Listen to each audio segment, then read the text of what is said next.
Your past explains where you've been. It does not decide where you're going.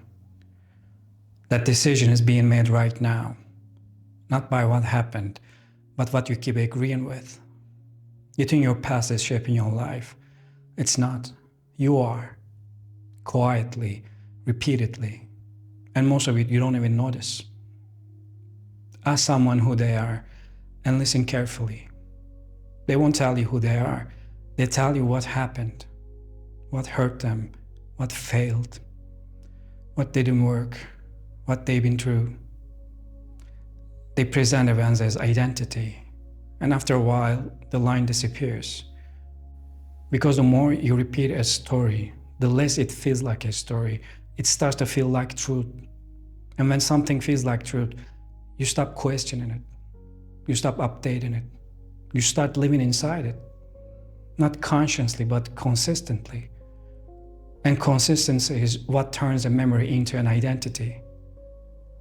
History has one job: to explain what happened. That's it. It doesn't decide anything. It doesn't choose your next move.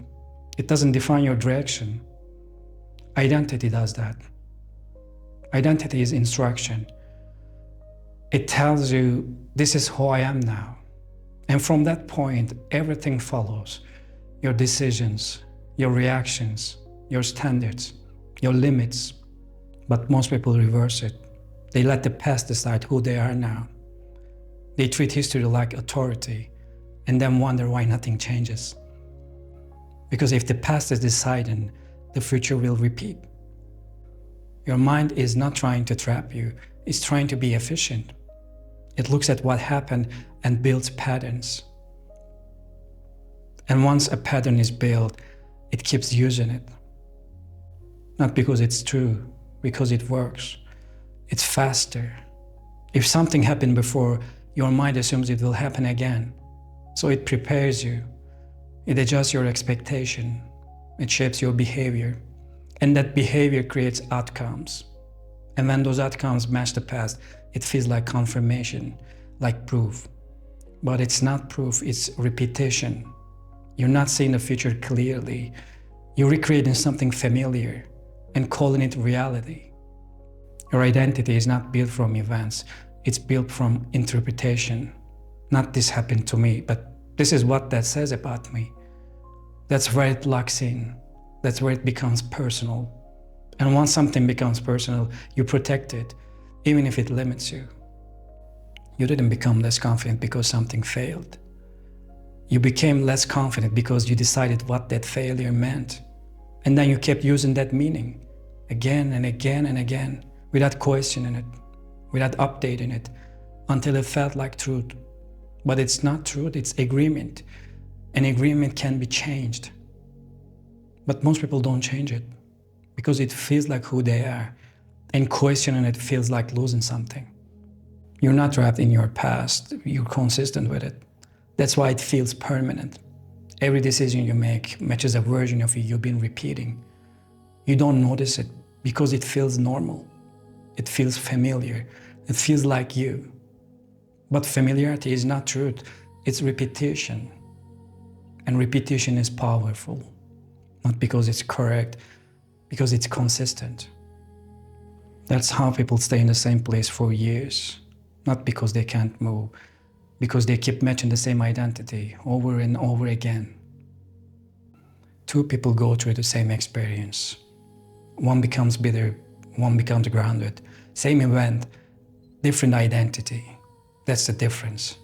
Not luck, not timing, not intelligence, identity. One decides this is what this made me. The other decides this is what I take from this. Same input, different agreement. And that agreement decides everything that follows. What you carry, what you drop, what you repeat. The event ends, identity continues it or stops it.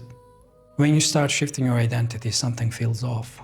Not wrong, unfamiliar. And that unfamiliarity feels like betrayal, like you're leaving something behind.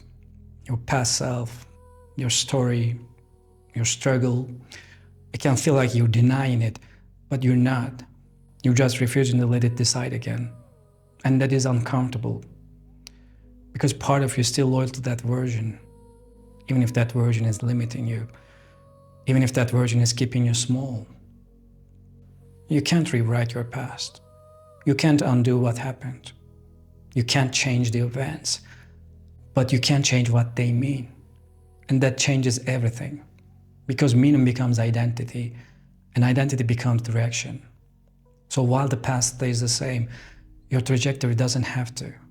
That's your leverage. Not control over what happened, control over what you decide it means now. And most people never use that. They carry meaning forward as if it's fixed, as if it's permanent, as if it's truth. But it's not. It's a decision that was never revisited. Your past has weight. It does, but it has no authority. It cannot decide anything unless you let it. And most people do, not once, every day, through small decisions, through repeated reactions, through familiar patterns, quietly, automatically. And because it's automatic, it feels real. But the moment you say it, you have a choice, and that choice is identity, not what happened, what you decide now. You're not your past. You're not your mistakes. You're not your history. You're what you keep choosing after everything that happened. And once that decision becomes conscious, your life starts repeating and starts moving. Not because the past changed, because you did. Never forget that.